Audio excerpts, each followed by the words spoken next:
In this tutorial in CyberLink PowerDirector, we're going to show you how you can take any video of your choice and put it into a scene where you have images, either a computer monitor or a TV screen or even more than one, and make it look like it's playing native on that particular device.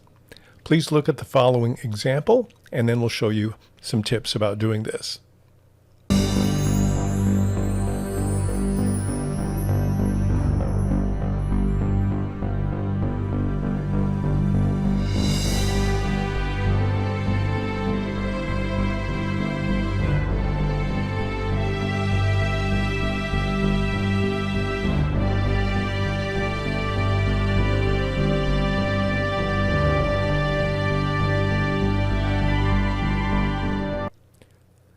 What I'm going to do is take my graphic image of monitors and place it on a high track, in this case, track number 4.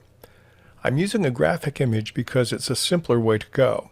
If we were to use a video, the first step is to create masks.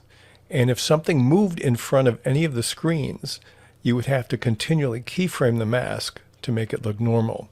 We won't go into the details of that kind of complex thing right now. We're just going to show you some basic principles. So with my base clip highlighted on track 4, I'm going to click on the Tools button above the timeline and go into my Mask Designer. Now we're going to use a mask for each of the top 3 monitors. I'm going to click on the Zoom In button at the very top to magnify this because I find that's what makes it easier for me to mask more completely. So I'm going to use a mask by clicking on the Create a Custom Selection Mask button in the left panel, the rightmost button. I click on that. I start out with a red marker for my mask. Then I simply highlight the corners where I want this to be and click back on the first dot and I fill it in. I'd like to soften this just a bit, so I'm going to change feather radius to value of 1. I also want to invert the mask, and that there is my monitor. Now you can go back and adjust these points if you like to on your mask later. I'm going to click on Add, and then let's do the middle one.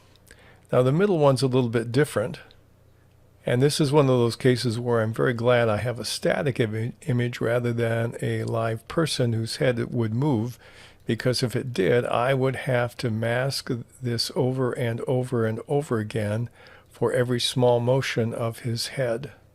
I can cut into the hair a little bit. That would look better, I think, in my mask than if I did not. So we take that, and now we have the second one. We're going to invert that as well. And we'll add another time, and this is the simplest one. We'll simply have 4 corners.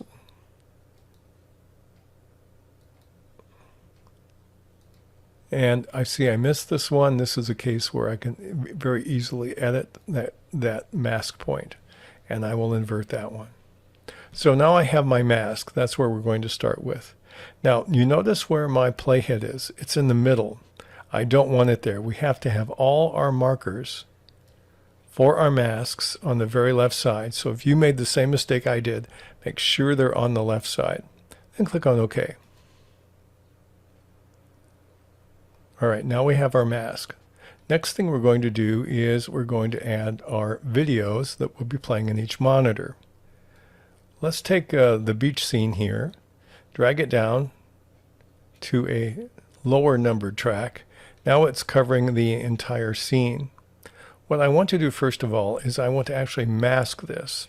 I'm going to right click, and I have an option that says Enable Selected Track Only. It's off the screen, so all I see is this. So I'm going to use that for a moment, and I'll get into my Pip Designer, and it's square and the monitors aren't, so I've got an issue here.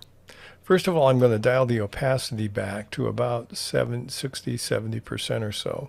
Click on OK, and now I'm going to go into my Tools Mask Designer on the clip, and I'm going to go to my big square. I'm just going to mask off the center of it. So it's about the size of the monitor.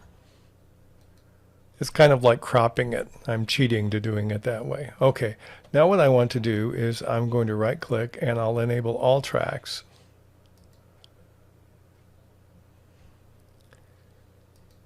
And we'll get back into the Pip Designer a second time. And now we'll shrink it. And we'll put it on this monitor here. Now I need to rotate it because I want it to look like it has the same plane as the screen, and it's hard to rotate it slightly, but that's what the numbers are for on the left side.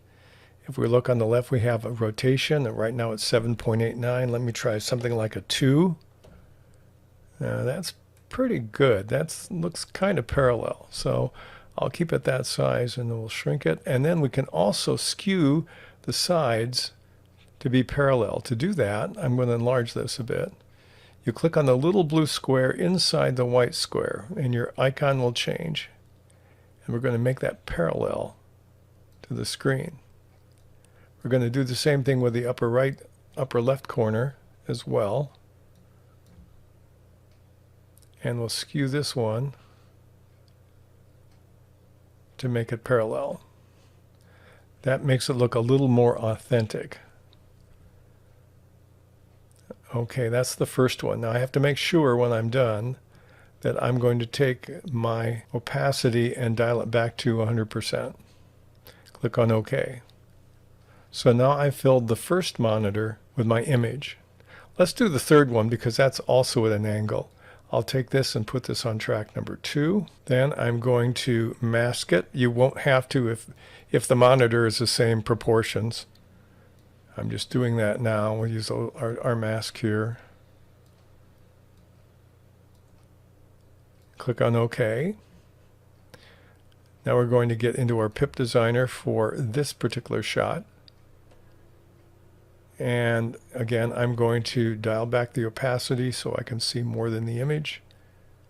And we'll shrink it and move it and rotate it. Again, I'm going to have to look at my numbers here. -7, let me try a -3. See if that's close enough.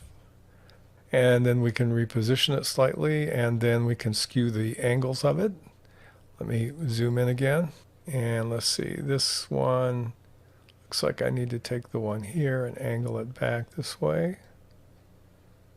We'll move over. We'll take the one over on the upper right, and we'll skew it that way. Dial our opacity back to 100 and click on OK. We won't do the center one. You get the idea. So when we're at the very beginning of our scene here, and he's watching the televisions, let's see what it looks like. Well, the monitors look almost like that's the native content. And that's our goal in this particular tutorial.